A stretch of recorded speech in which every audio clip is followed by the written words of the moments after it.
प्यारे बच्चों और एवं बच्चियों, मैंने आप लोगों को पिछले वीडियो में बताया था कि मैं बिहार बोर्ड परीक्षा 2026 में आप लोगों को सहयोग करने वाली हूँ। तो आज हम लोग हिंदी की किताब से भीमराव अंबेडकर के बारे में जानने वाले हैं। ये बिहार बोर्ड की किताब है, इससे एक क्वेश्चन निश्चित ही बोर्ड में देखने को मिलेगा। तो चलिए शुरू करते हैं। भीमराव अंबेडकर। बाबा साहब भीमराव अंबेडकर का जन्म 14 अप्रैल 1891 ईस्वी में महू मध्य प्रदेश में एक दलित परिवार में हुआ था। तो इससे दो क्वेश्चन बनता है, एक कि उनका जन्म कब हुआ था, तो 14 अप्रैल 1891 ईस्वी में, और कहाँ हुआ था, तो महू मध्य प्रदेश में। किस परिवार में? दलित परिवार में। मानव मुक्ति के पुरोधा बाबा साहब अपने समय के सबसे सुपठित जनों में से एक थे। प्राथमिक शिक्षा के बाद बड़ौदा नरेश के प्रोत्साहन पर उच्चतर शिक्षा के लिए न्यूयॉर्क अमेरिका, फिर वहाँ से लंदन गए। तो उच्च शिक्षा के लिए कहाँ गए? न्यूयॉर्क अमेरिका और लंदन इंग्लैंड। किसके सहयोग से? बड़ौदा नरेश के सहयोग से। उन्होंने संस्कृत का धार्मिक, पौराणिक और पूरा वैदिक वाक्मन अनुवाद के जरिए पढ़ा और ऐतिहासिक सामाजिक क्षेत्र में अनेक मौलिक स्थापनाएं प्रस्तुत की। सब मिलाकर वे इतिहास, मीमांसक, विधिवेत्ता, अर्थशास्त्री, समाजशास्त्री, शिक्षाविद तथा धर्म दर्शन के व्याख्याता बन के उभरे। स्वदेश में कुछ समय उन्होंने वकालत भी की। समाज और राजनीति में बेहद सक्रिय भूमिका निभाते हुए उन्होंने अछूतों, स्त्रियों और मजदूरों को मानवीय अधिकार व सम्मान दिलाने के लिए अथक संघर्ष किया। उनके चिंतन और रचनात्मकता के मुख्य 3 प्रेरक व्यक्ति थे, बुद्ध, कबीर और ज्योतिबा फुले। तो यहाँ क्वेश्चन बन सकता है कि जो भीमराव अंबेडकर थे, उनके चिंतन एवं रचनात्मक के प्रेरक 3 व्यक्ति कौन थे? तो बुद्ध, कबीर और ज्योतिबा फुले। भारत के संविधान निर्माण में उनकी महती भूमिका और एकनिष्ठ समर्पण के कारण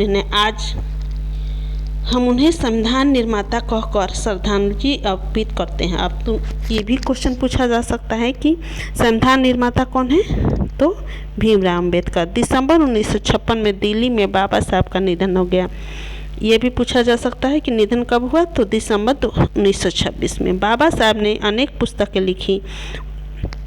उनकी प्रमुख रचनाएं एवं भाषण हैं the caste in India, their mechanism, genesis and development, the untouchables, who are they, who are Shudras, Buddhism and communism, Buddha and his Dhamma, thoughts on linguistic state, the rise and fall of the Hindu women, annihilation of caste आदि। हिंदी में उनका संपूर्ण वाङ्मय भारत सरकार के कल्याण मंत्रालय से बाबा साहब अम्बेडकर संपूर्ण वाङ्मय नाम से 21 खंडों में प्रकाशित हो चुका है।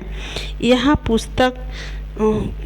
प्रस्तुत पाठ बाबा साहब के विख्यात भाषण एनिहिलेशन ऑफ कास्ट के ललई सिंह यादव द्वारा किए गए हिंदी रूपांतरण जाति भेद का उच्छेद से किंचित संपादन के साथ लिया गया है। तो अब आपसे पूछा जा सकता है कि यह पाठ कहाँ से लिया गया है?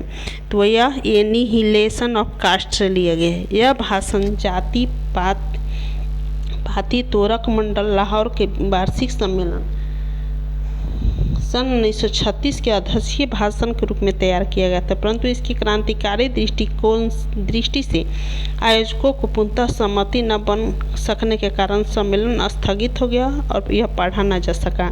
बाद में बाबा साहब ने स्वतंत्र पुस्तिका का रूप दिया। प्रस्तुत आलेख में वे भारतीय समाज में श्रम विभाजन के नाम पर मध्ययुगीन अवशिष्ट संस्कारों के रूप में बरकरार जाति प्रथा पर मानवीय नैसर्गिक न्याय एवं सामाजिक सद्भाव की दृष्टि से विचार करते हैं। जाति प्रथा के विषमतापूर्ण सामाजिक आधारों, रूढ़ पूर्वाग्रहों, लोकतंत्र के लिए उनकी अस्वास्थ्यकर प्रकृति पर भी यहाँ एक संभ्रांत विधिवेत्ता का दृष्टिकोण उभर सका है।